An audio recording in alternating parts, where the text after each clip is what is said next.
So here's the full table loom, and I am sitting at the front of the loom. This is the breast beam. And then here I've got my beater bar with my 12 dent reed in it. And this is the warp chain after it comes off of the warping board. You can see that it's got several ties on it, and those are for very specific things. So this is a cross that is created when measuring out the threads on the warping board, which I will show in another video. What happens with this cross is each of the threads goes first one way and then the other. So all of these threads, in order to keep them in order, are formed like this. So the first thread is up here, the second thread here, third, fourth. If the cross gets messed up at any time, all of the warp threads become a huge mess. So you always want to keep that cross intact. So I've tied a string around it before taking it off the warping board, and then I have just these little lark's head knots holding each leg of the cross. They come off very easily just by pulling the loop. So the first thing that I'm going to do is take the very end tie, okay, the very end tie right here, and I'm just going to cut right next to it. I don't have to worry about untying it. I'm going to split all of those yarns apart. Okay, and so there's my cross, 2 legs. I'm going to do the same thing at the opposite end of the warp chain. I also have one of those choke ties, so I'm going to cut that because each of our warp strings is independent of the others. So we'll cut that and get rid of that tie. So we are back with the cross. What I like to do is put the cross so that the top 2 legs, my middle finger goes between the top 2 legs, and then the bottom 2 legs are spread with my thumb in between. Okay, and then I take off the lark's head knots, those ties. And I am not going to put this down. If I need to go anywhere, I will wait. If I've got a really big warp that I might have to rest in the middle of doing this, because once I've cut this, I don't want to risk losing that cross. Something that you could do is lay the cross over the breast beam like that and make sure to tie it in such a way. Sometimes I'll use Velcro straps and tie it on in such a way that I maintain the cross. I have a little line right here in the very center of my reed. You always want to make sure that the width of your fabric that you're going to weave is centered on the reed itself, so it's centered on the whole loom. Otherwise, you could get angles built into the beading that you don't want. So in order for it to have a nice flat fell, you want to make sure that it's centered in here. I actually forgot something else that needs to be done. I just passed off the warp cross to a friend, and so she is holding it, making sure the cross doesn't get messed up. And what I'm going to do is take this beater bar and hold it straight up, maybe angled a little bit towards me so I can get my hands behind it. And I am going to tie a string from it to the castle of the loom so that it does not fall all the way backward or fall forward.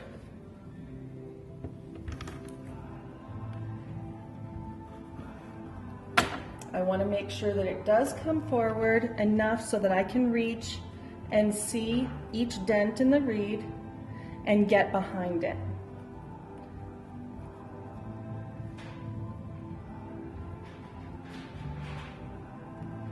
So that works well for me. All right, now I know that I have enough threads in my warp chain to weave 5.5 inches wide. So what I need to do is center that 5.5 inches on the reed. So I have my center mark, and I'm going to make just a little mark. I'll put 2 1/4 inches on my little dot on the reed and put a little mark right there. You can use a sticky note, you can do a pen mark. Once you get a lot of pen marks on there, it's hard to tell which one you really want. You can even just stick a string through it. Now what I'm going to do is I'm going to take the threads off my cross one at a time and feed them through that reed. For that I'm going to use a reed hook, or this is called a heddle hook. You don't have to have a fancy tool to do it. You can do it without a tool. Depending on how far away the loom is from you, it can be very helpful to have a tool. The other thing you can do is use a piece of cardstock, or an old gift card is a great piece because it's plastic, it's very sturdy, and you can cut a hook into it, feed the card from behind, put the yarn over it just like this, and then pull it through. So this particular reed is a 12 dent reed. The dents are the spaces in between. And on the side of the reed will be stamped a number saying how many dents per inch there are. So this has 12 dents per inch. And I am threading it with 1 thread per dent. For the size of my yarn, that will make a nice balanced weave. Sometimes if you have thinner yarn, you might do 2 threads per dent. It's just a matter of determining how tight you want to weave or how big your yarn is, and figuring out how many threads per inch you're going to have, which I can show at another time.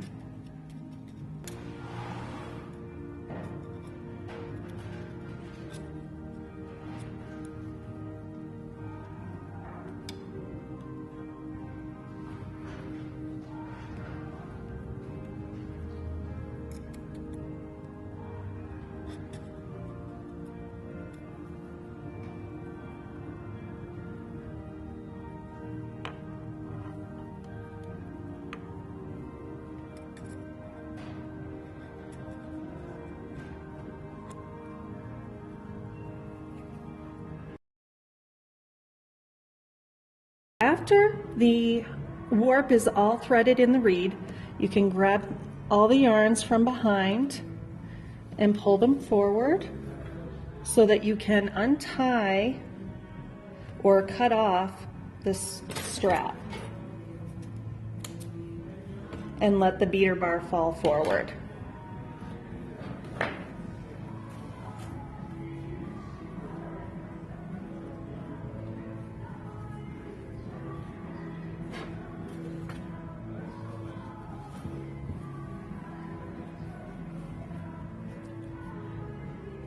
So the first thing I want to do at this stage is find the center of my heddles.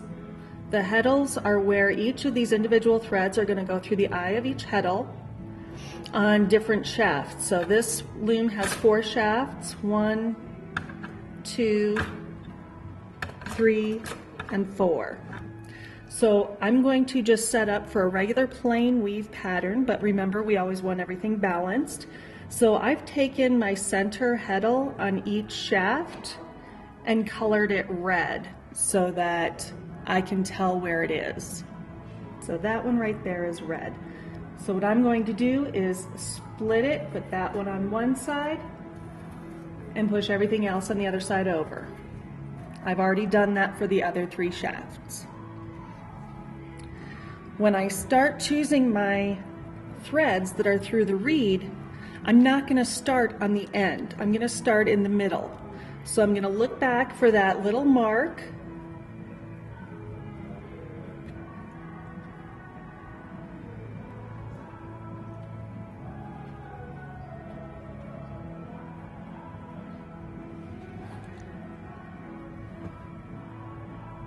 So here is the center thread. I'm going to take the ones to the left of the center thread and just put them aside, and the ones to the right are hanging down. And the way I want to thread is a 1, 2, 3, 4 pattern. So I'm going to take one heddle from shaft 1, a heddle from shaft 2, a heddle from shaft 3, and a heddle from shaft 4. So you can see that they are at an angle, one for each. It's always good to double check that you've got that angle and there's only one per shaft. And then take your thread and put it through the eye of the heddle, making sure you're always going front to back. Sometimes the heddles can get twisted and you might be inclined to go back to front. So make sure that you can see a definite front to back for that hole when it's sitting at rest. So I'm going to go one thread at a time, working from the center to the right. 1, 2, 3, 4. And pull enough out so that when I move these, the thread does not come back out towards me.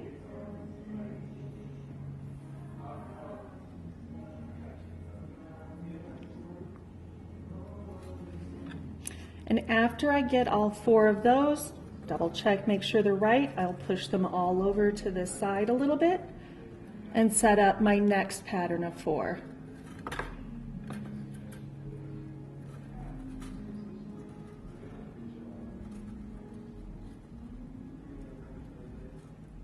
And then I will continue threading 1, 2, 3, 4.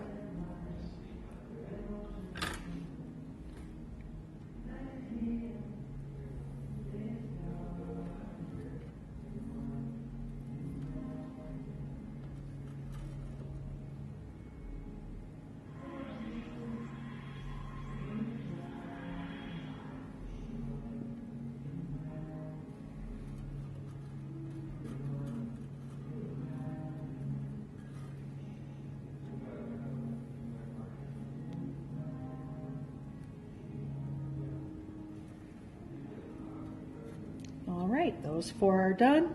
Push to the side and continue in the same fashion. Okay, so now all of the yarns are threaded from the center out to the right. And what I'm going to do is take all of these threads and even them out at the back end while double checking the pattern threading. This looks like a 2 from the back side, so it'll still look like 1, 2, 3, 4. So I'm going to grab my threads, 1, and find the end, 2, find the end and put it with the other one. Or that was 2, 3, 4, sorry, 2, 3, 4, and I'm putting all the ends together. And then I'm starting again, 1,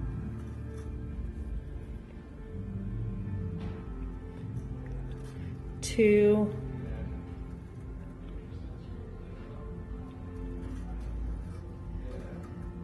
3, and I can see that's on 4.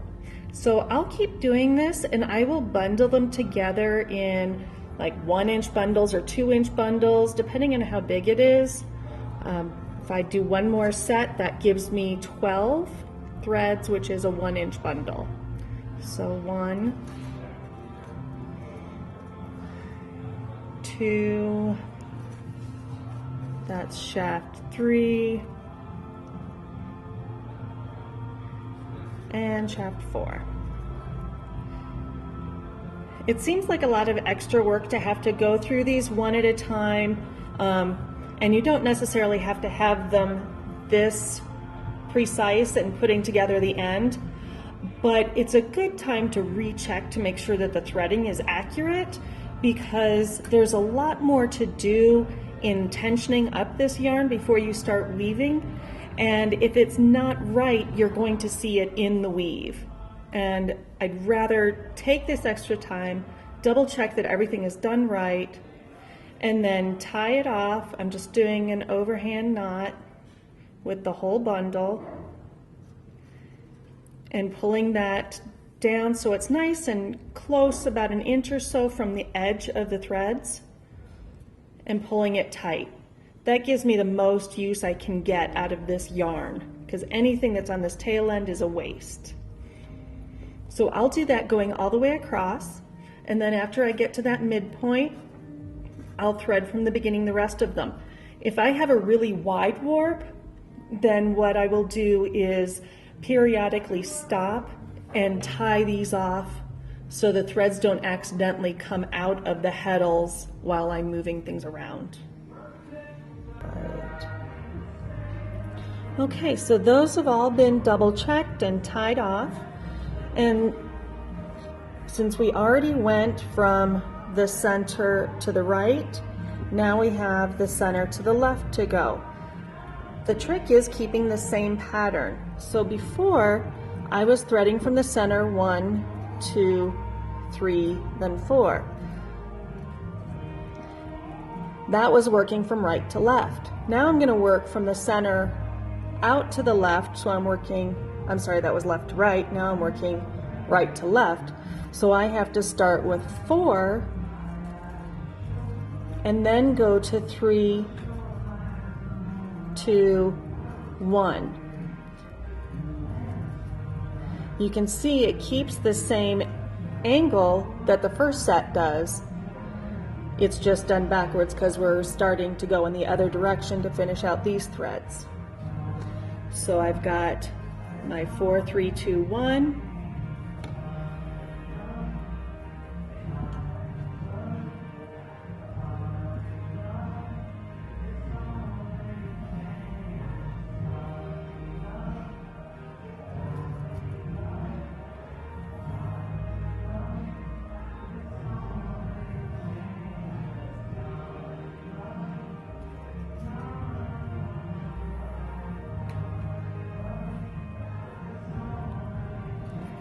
And after I'm done with that, I'll push it to the right this time and go ahead and get the next set with number 4,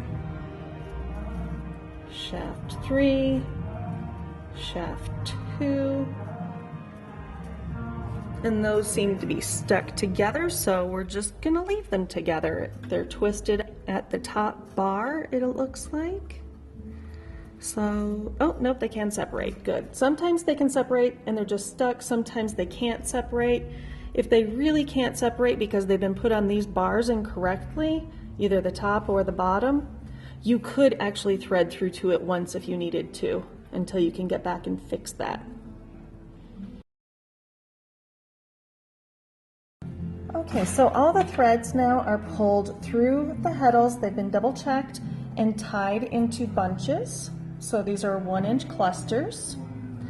And this is the back beam. We are on the back side of the loom. And we are going to tie the warp thread to this bar that goes on the warp beam. So the warp beam is down here. As you can see, it rotates. If you can look over here, you can see that that moves and there's little latches that stick into that cog. So we're going to move that back, pull this out as far as I can, and it actually will reach up over the back beam. What I'm going to do is take this bar out. I've already looked at these and determined that I'm going to have the end one tied into this section. I'm going to have 4 tied into this center section, and then I'm going to have the last one in this section. And that's important because you want to make sure that all the threads are coming straight from the reed through the heddles to the back in a straight line. You don't want them clumping anywhere. And I need to make sure that to make that happen, that these spots that hold the bar into place don't interfere with that. So I'm going to take these out. I'm going to slide this bar off of the first 3. I can leave it on the first one. I'm going to grab my first cluster on the end and flatten it out so all the threads are fairly parallel to one another. Find the center approximately And then I'm going to reach into the middle of that center with my index finger and my thumb. I'm going to open like this and pull that down. Then I'm going to make a circle with those fingers, and those come together. It's basically just another lark's head knot, but it leaves a hole there so I can push this bar through. And then I'll tighten it up so the knot is at the end. Now I'm going to put this through the second bar here, because that's how I know that I'm spacing them. I'll grab my second cluster of yarns, make sure that everything is parallel, go for the center, index finger and thumb in the center, open, pull straight back and down, and then make a circle.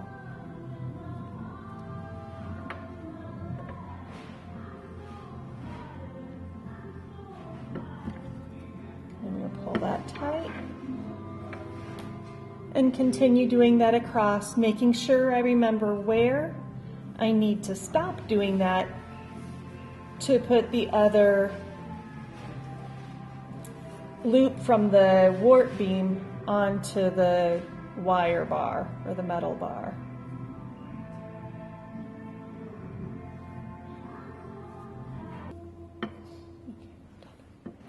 Okay. So now that those are all on that beam and I've got my yarns spaced, everything is nice, I'm going to take and hold this up, pull these threads from the front,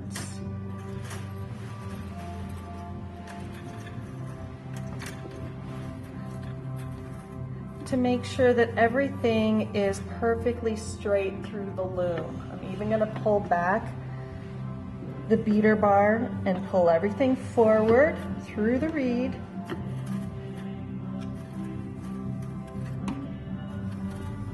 So everything is nice and straight and taut from the front all the way to the back. So I'm actually standing at the side of the loom right now. So I can comb with my fingers.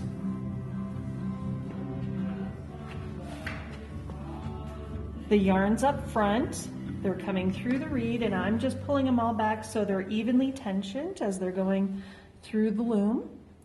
Go ahead to the back. And then what I'm going to do is start to slowly roll this up. And all the threads now are pulled through the heddles. They've been double checked and tied into bunches. So these are 1-inch clusters. And this is the back beam. We are on the back side of the loom. And we are going to tie the warp thread to this bar that goes on the warp beam. So the warp beam is down here. As you can see, it rotates. Threads are starting to pile up on themselves. I don't want them to do that because they'll end up in clusters the same size, and then they'll fall off of each other and it'll affect the tension. So what I'm going to do is put some thick paper in there. I like to use something that is really thick. You know, maybe a wallpaper or a real dense, let's see, brown paper. You can get brown paper that's really dense. This is actually tar paper. And what I'm going to do is slide it in and stick it into where the yarns are catching. So I have this paper between every rotation as I wind my warp on. So what that's going to do is ensure that this is perfectly flat every time. I don't have any lumps, I don't have any changes in tension.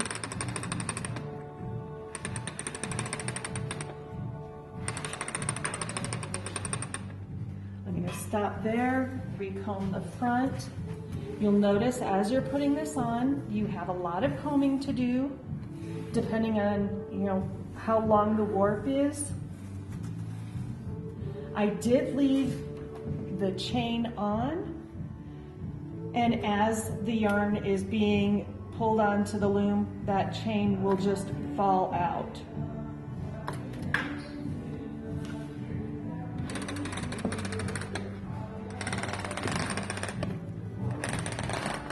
Here's the warp all wound up on the back warp beam over the back beam. That's important. So now we'll go to the front and tie each of these warps to the front beam, the cloth beam.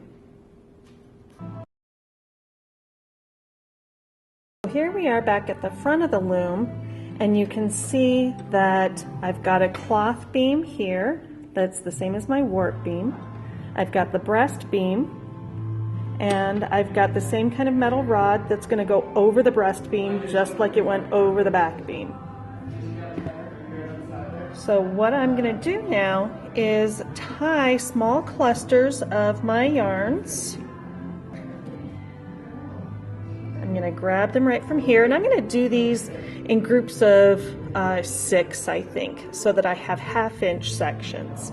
So I'm going to take 3 yarns in one hand, 3 in the other, bring up that rod, and I can see that if I pull it straight, it's going to fit just to the right side of this tie. So I'm going to put them both coming over, and then the one on the right I'm going to pull from the bottom to the right. The one on the left comes from the bottom to the left. And then I'm going to take and do an overhand knot. So I cross these so the left is over the right. I take the right, put it through front to back once, front to back twice, and then I pull it tight. The reason I do it twice is so that later I can come back and easily change the tension on that. Let me grab 6 more threads. 1, 2, 3, 4, 5, 6. I'm going to put those also on this side. So 1 to the left, 1 to the right, but now I've got to squeeze my fingers in between. Cross so that I have the left coming over the right. Take the right side and go front to back through the loop, and a second time front to back through the loop, and then tighten them together. And now I'm going to look at this and see where these are coming out, and if my next 6 need to come in the same spot or on the other side. And I think that for what we've got going here, if I pull them straight forward, we can see that they need to go to the left side of that strap holding my bar. So I'm going to grab 3 and, let's see, 3 and 3, making sure not to skip anything. And here to the right, to the left, and continue again the same way. 1 and 2 and tie together. So we'll finish tying those on and be right back. Okay. Now that all the warp threads are threaded on the loom and attached to that front bar and pulled straight, we need to tension them. This is very loose tension, so the first thing to tighten up everything would be to come to the front beam and crank that to increase the tension on all the threads at once. And then you can go through and feel what each one feels like, which ones are looser, which ones are tighter. I can tell that this is a little tighter than this is. So what I'm going to do, I can slide that knot up and then tighten it back down. That could be done with a single overhand knot, but it is much more difficult. It's quite easy to do with this knot, and then it holds really well. So I'm going to go across and try to make these all the same tension. This is one of those things that the more you play with it, the more you have to play with it until you get it right, because sometimes as you go, you get them tighter and tighter, and then the ones that were originally tight feel loose. So it takes just some futzing around with back and forth to get them right. But as you lay your hands across, you want to be sure that you're hitting several at once. Don't go parallel, because then each finger is getting a tie up and you can't tell anything that way.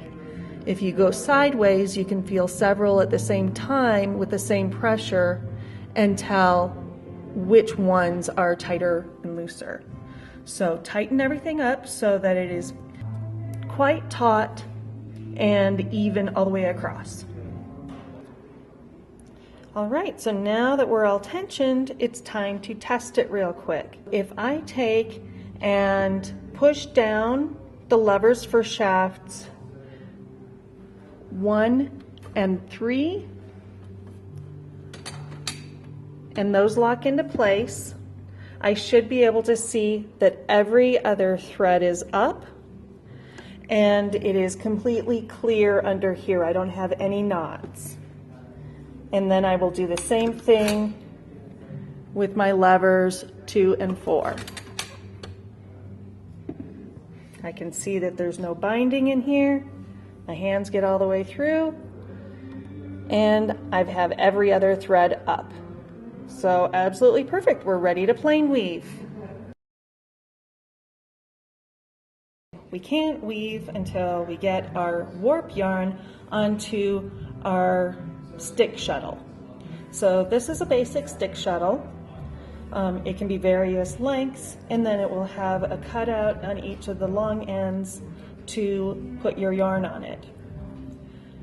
The first inclination might be to put the yarn on just straight across the middle, but you're going to get a lot less yarn on it if you do it like that. So I'm going to show you a different way to put it on. As you can see, I'm working off of a cone of yarn, and what I'm going to do is actually put this on the floor so that when I pull the yarn up, it goes straight up and my yarn does not my cone doesn't turn over and start rolling around the table on me. So with that on the floor, I'm going to hold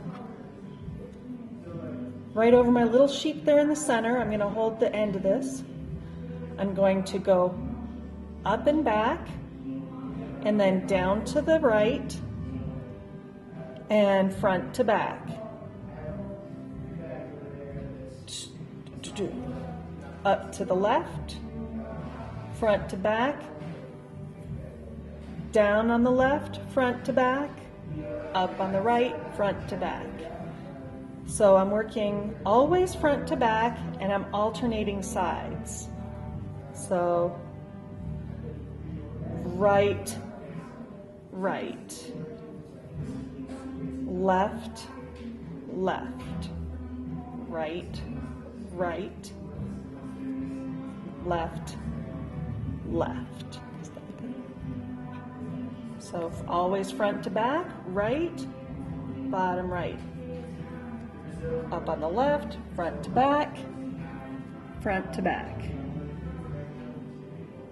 Right, right, left, left. And you can see the yarn is starting to build up at these crosses on the side, which will allow it to build sideways rather than up and down, keeping it from fitting through the space of yarn on the loom.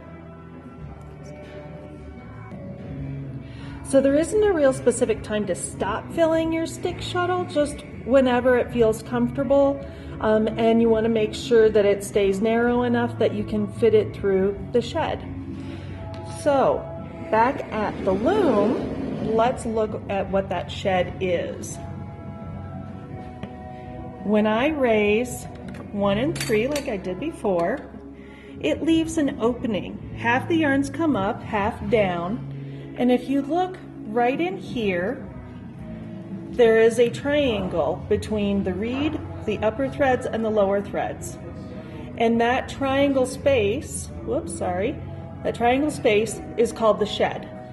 So the shed is where you're going to put your weft yarn or your stick shuttle.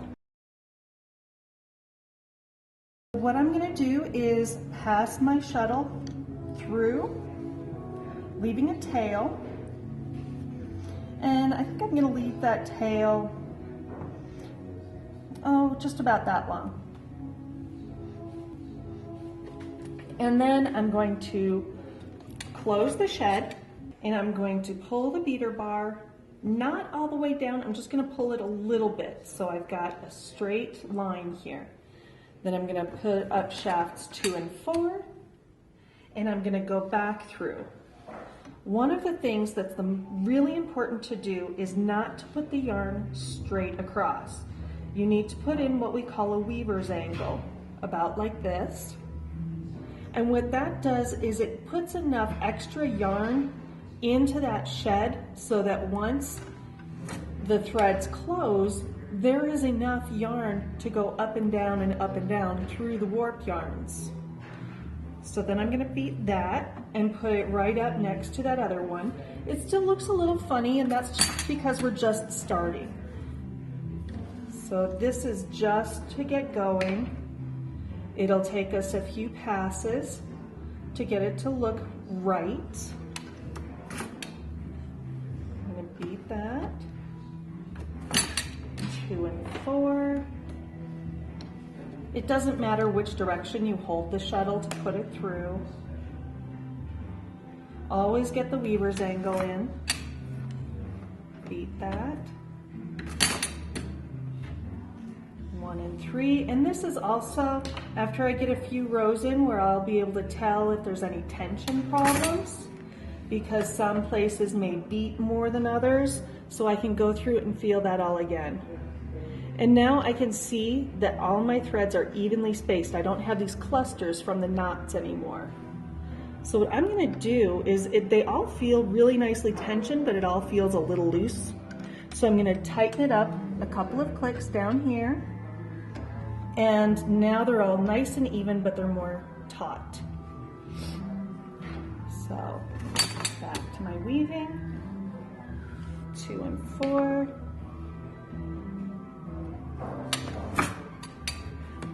I'd like to release mine before taking the next, before beating it.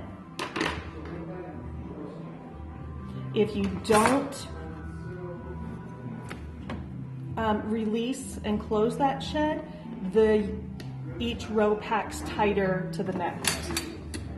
So I could feed it through like this, put in my angle, and then beat it.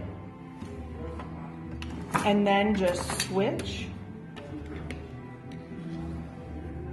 If I do that, it tends to pack a little tighter. Oops, I got that stuck. There we go.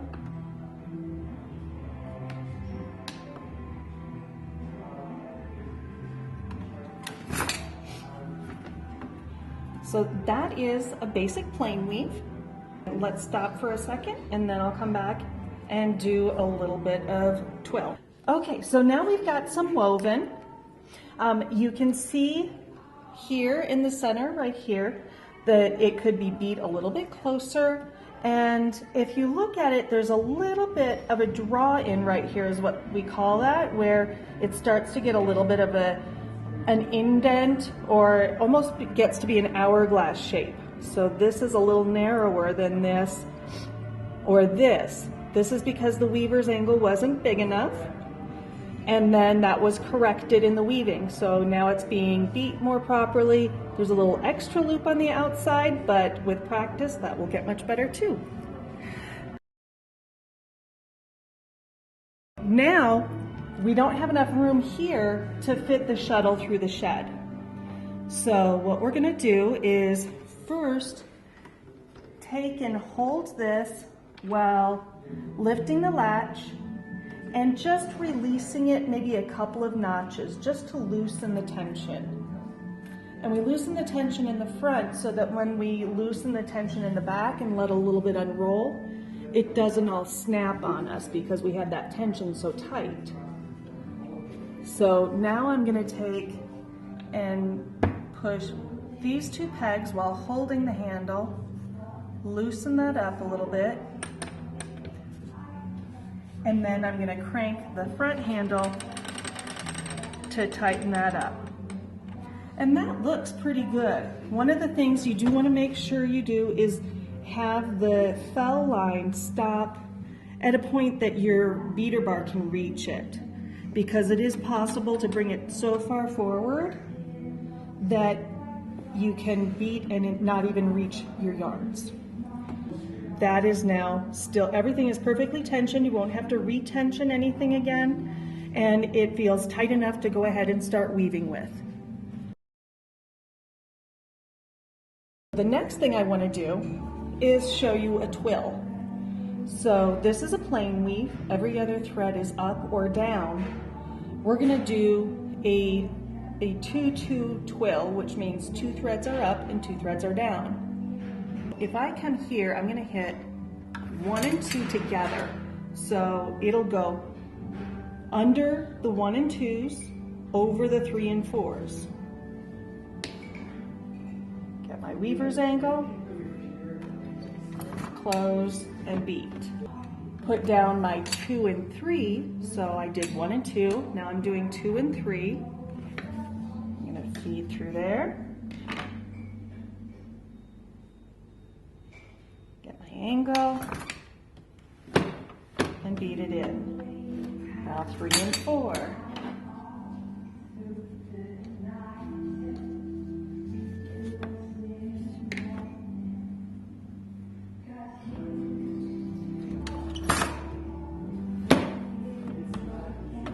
And then 4 and 1.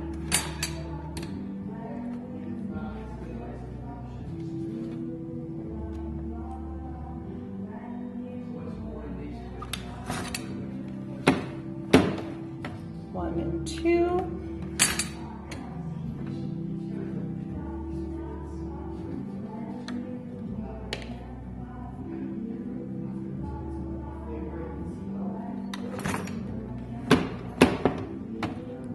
Two and 3.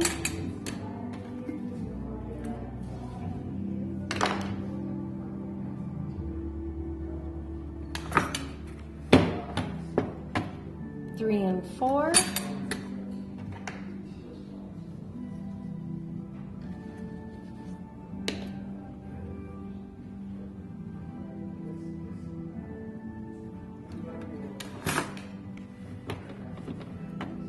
Four and 1.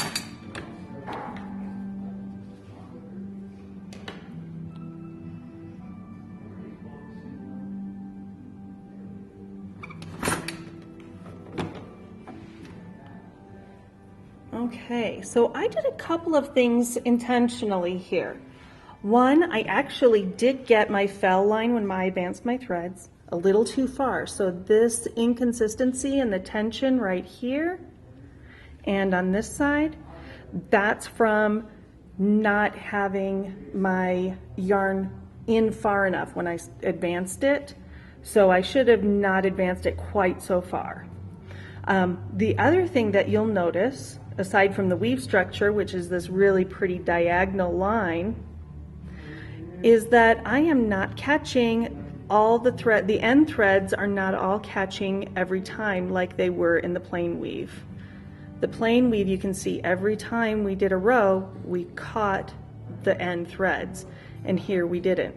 That's because of the nature of the threading of the heddles, because the order we threaded them in and the order that I'm hitting the shafts in, it's just leaving some not in the pattern every time. So the way to solve that would be to actually take an extra thread and thread through the loom at the side, and instead of you put it through a dent, but instead of putting it through the heddles, it's called a floating selvage, and you would put it right through without being through heddles and tie it along with the rest of them, and then you would always go over that one. So we'll do another sample later with that.